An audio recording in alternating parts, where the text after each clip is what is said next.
Segunda Samuel, capítulo 21. Então, houve fome nos dias de Davi por 3 anos, ano após ano, e Davi consultou o Senhor. E o Senhor respondeu: é por Saul e pela sua casa sanguinária, porque ele matou os gibeonitas. E o rei chamou os gibeonitas e disse a eles: ora, os gibeonitas não eram dos filhos de Israel, mas dos remanescentes dos amorreus, e os filhos de Israel haviam jurado a eles. E Saul procurou matá-los no seu zelo pelos filhos de Israel e Judá. Por conseguinte, Davi disse aos gibeonitas: o que farei por vós?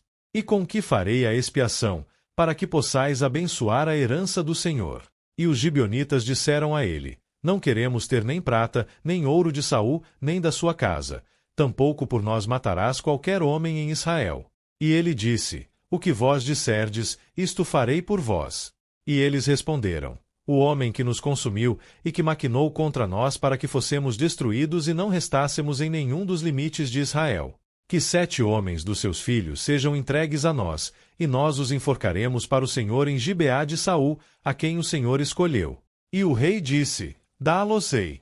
O rei, porém, poupou Mefibosete, o filho de Jonatas, o filho de Saul, por causa do juramento do Senhor que havia entre eles, entre Davi e Jonatas, o filho de Saul. O rei, no entanto, tomou os 2 filhos de Rispa, a filha de Aiá, os quais ela deu a Saul, Armone e Mefibosete, e os 5 filhos de Mical, a filha de Saul, quem ela criou para Adriel, o filho de Barzilai, o Meulatita. E ele os entregou nas mãos dos gibeonitas, e eles os enforcaram no outeiro diante do Senhor. E eles caíram, todos os 7 juntos, e foram levados à morte nos dias da colheita, nos primeiros dias, no início da colheita da cevada. E Rispa, a filha de Aiá, tomou pano de saco, e o espalhou para si sobre a rocha, desde o início da colheita até que a água caiu sobre eles do céu, e não deixou que viessem sobre eles nem as aves do céu de dia, nem os animais do campo à noite. E disseram a Davi o que Rispa, a filha de Aiá, a concubina de Saul, havia feito.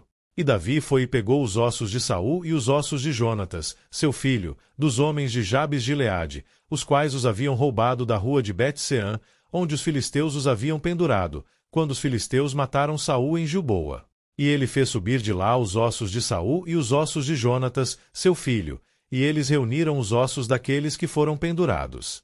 E os ossos de Saul e Jonatas, seu filho, enterraram na região de Benjamim em Zela, no sepulcro de Quis, seu pai, e eles executaram tudo o que o rei ordenou. E depois disso, rogaram a Deus pela terra.